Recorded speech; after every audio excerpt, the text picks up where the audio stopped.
नमस्कार दोस्तों, जय हिंद, वंदे मातरम। दोस्तों फाइनली टेट मामले को लेकर सुप्रीम कोर्ट में जो सुनवाई थी आरटीआई सेल में अपीलीय अधिकारी के द्वारा, फाइनली वो सुनवाई समाप्त हो चुकी है। इस वीडियो के माध्यम से आप सभी को जानकारी ये देने वाले हैं कि फाइनली बलबीर जी के द्वारा जो आरटीआई सेल में अपील की गई थी सुनवाई को लेकर, उस सुनवाई में क्या कुछ फैसला आया हुआ है, पूरी की पूरी जानकारी आपको हमारे इसी चैनल के माध्यम से बताएंगे। और इसके अलावा दोस्तों खुद बलबीर जी ने ये पूरी की पूरी बातें बताई हैं, क्योंकि जब सुनवाई हो रही थी तो उस समय दोस्तों वो भी वहां पर थे, यानी सुन रहे थे लगातार अपने फ़ोन के माध्यम से लाइव, क्योंकि सुप्रीम कोर्ट ने उनको ऑप्शन दिलाया था कि वह घर बैठे लाइव अपने फ़ोन से सुन सकते हैं। तो आखिर क्या कुछ अपडेट है, पूरी की पूरी जानकारी सबसे पहले आपको इसी चैनल के माध्यम से बताई जाएगी। यहाँ पर दोस्तों आप लोग देखेंगे इसी अपील पर सुनवाई होने वाली थी। ये दोस्तों सुप्रीम कोर्ट के द्वारा इसमें समय दिया गया था 11:30 बजे दोस्तों ये सुनवाई होनी थी, तो समाप्त हो चुकी है।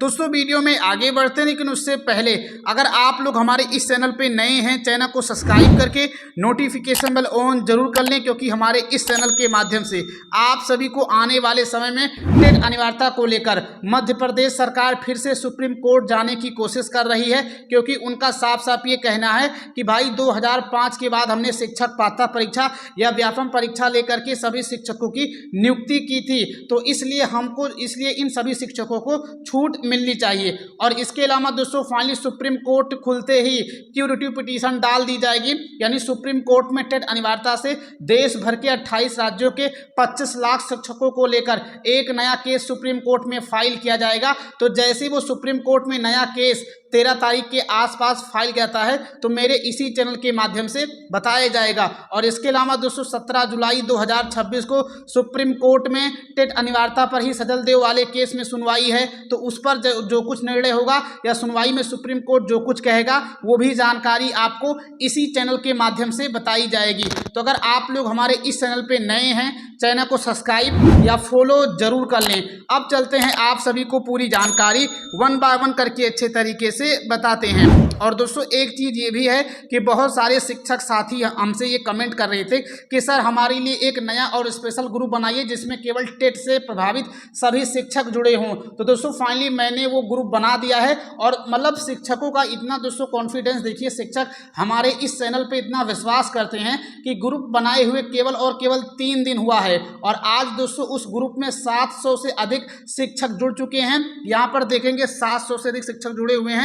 तो आप लोग उस ग्रुप में जुड़कर हमसे पर्सनल बातें करके अपना कोई भी डाउट हो वो डाउट दूर कर सकते हैं हमारे व्हाट्सएप पर मैसेज करके। तो उस ग्रुप का लिंक जो है मैंने इसी कमेंट बॉक्स में दे दिया है, आप लोग जाएं और वहां पर ज्वाइन हो जाएं।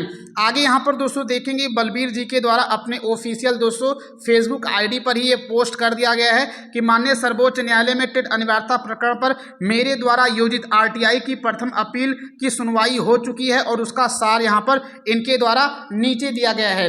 और ये सुनवाई दोस्तों 6 जुलाई को 11:30 बजे हुई थी। यहाँ पर आएंगे तो आप लोग देख पाएंगे, यहाँ पर लिखा भी गया है कि 6 जुलाई 2026 11:30 बजे ये सुनवाई सुप्रीम कोर्ट की आरटीआई सेल में होने वाली है।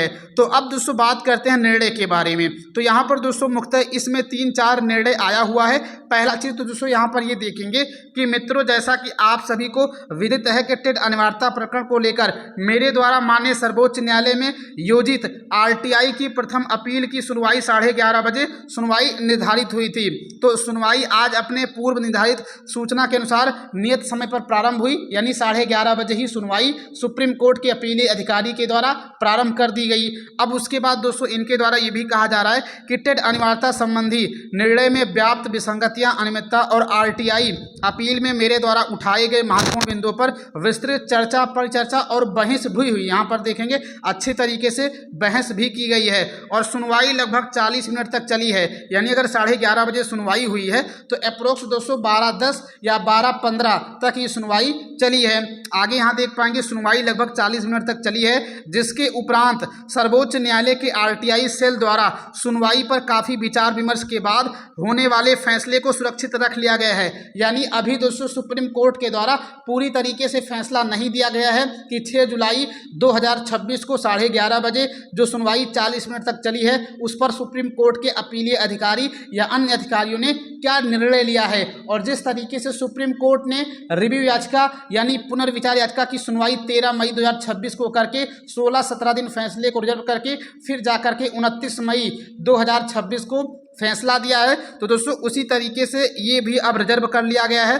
तो अब देखते हैं दोस्तों आने वाले हफ्ते या 10 दिन के अंदर ये फैसला आ जाएगा, और जैसे ये फैसला आएगा मेरे इसी चैनल के माध्यम से आप सभी को बताया जाएगा कि सुप्रीम कोर्ट के RTI सेल में दोस्तों अपीलीय अधिकारी के द्वारा सुनवाई के दौरान किन किन बातों को नोट किया गया है और इसके अलावा क्या फैसला दिया गया है। ये पूरी की पूरी जानकारी आपको हमारे इसी चैनल के माध्यम से बताई जाएगी। और नीचे यहाँ पर दोस्तों देख पाएंगे इसमें कहा गया है कि उम्मीद है कि इसी सप्ताह के अंत में निर्णय सुनाते हुए सार्वजनिक किया जाएगा। तो ये चीज़ें हैं, तो आप लोग देखेंगे। अब दोस्तों उम्मीद है हर हाल में है कि सुप्रीम कोर्ट खुलने से पहले ही आ जाए, क्योंकि दोस्तों सुप्रीम कोर्ट जो है अभी 70% बंद है और केवल 30% ही काम कर रहा है, और सुप्रीम कोर्ट पूरी तरीके से 13 जुलाई 2026 को खुलेगा। तो जैसे सुप्रीम कोर्ट खुलेगा कई काम होंगे। पहला काम तो ये होगा कि देश भर के जितने भी ये शिक्षक संगठनों के द्वारा ये जो क्यूरेटिव पिटीशन डालने की बात कही गई थी वो डाला जाएगा। इससे देश भर के 25 लाख शिक्षक फिर से एक मंच पर आएंगे और सभी अपनी एक साथ आवाज़ उठाएंगे, क्योंकि यहाँ पर जब सुप्रीम कोर्ट ने 29 मई को जो फैसला दे दिया है उससे अब देश भर के शिक्षक, कुछ लोग फॉर्म भर रहे हैं, कुछ लोग सीटेट दे रहे हैं, कुछ लोग अपने यहाँ का टेट दे रहे हैं। तो इससे दोस्तों संगठन जो है बिखर गया है। लेकिन जैसे ये क्यूरेटिव पिटीशन डाला जाएगा फिर से सभी शिक्षकों को एक आस दिखने लगेगी कि हो सकता हो सुप्रीम कोर्ट इस बार कुछ नया फैसला दे, क्योंकि दोस्तों इस बार शिक्षकों की जीत तय हो सकती है। क्योंकि इस बार दोस्तों कई सारे जज बैठने वाले हैं। दीपांकर दत्ता तो उसमें रहेंगे, इसके अलावा अन्य 2-3-4 जज रहेंगे। जो भी प्रक्रिया होगी मैं आपको बताऊंगा कि आखिर क्यूरेटिव पिटीशन में कितने जज होते हैं, कैसे सुनवाई होती है, किस बेंच में क्या कुछ होता है। पूरी की पूरी जानकारी इसी चैनल के माध्यम से तुरंत और सबसे पहले आपसे साझा की जाएगी। तो दोस्तों यहाँ पर मैंने आप सभी को इन चीज़ों के बारे में पूरी जानकारी बता दी है। इसके अलावा आपके मन में कोई भी डाउट हो, कोई भी संशय हो, आप लोग कमेंट के माध्यम से पूछ सकते हैं। हम आपके हर एक कमेंट का रिप्लाई करते हैं। बाकी अगर आप लोग हमारे इस चैनल पे नए हैं, चैनल को सब्सक्राइब करके नोटिफिकेशन बेल ऑन जरूर कर लें। मिलते हैं फिर किसी नए वीडियो में। जय हिंद, जय भारत, जय शिक्षक संघ।